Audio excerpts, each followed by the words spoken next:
Connects Morgannwg is a registered charity that supports older people living in Rhondda and Taff, Merthyr Tydfil and Bridgend.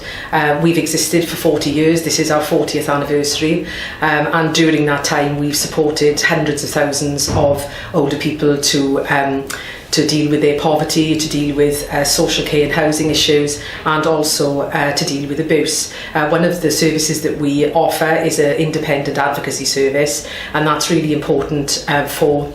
older people to be able to have their rights upheld, to feel listened to, and to be able to make positive changes to their life.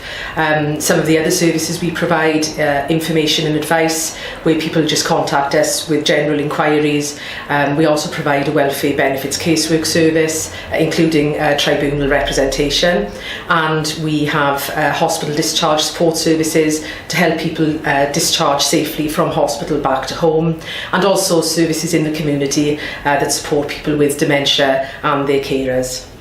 Connects Morgannwg is delighted to have been nominated in the Third Sector Awards Cymru, particularly in this category, and particularly because we were nominated by older people that we've worked with for a number of years in the 50 Plus Forum in Rhondda and Taff. It's been a real honour and privilege to work alongside those people over the years and watch them grow and develop themselves to actually be a really strong voice for older people living in the county. But of course not everybody wants to be part of a forum or a group, and the majority of people that we support through the charity services are particularly vulnerable. They may be victims of abuse, they may be experiencing poverty, and so really, you know, the majority of what we do is about supporting those people to improve their quality of life.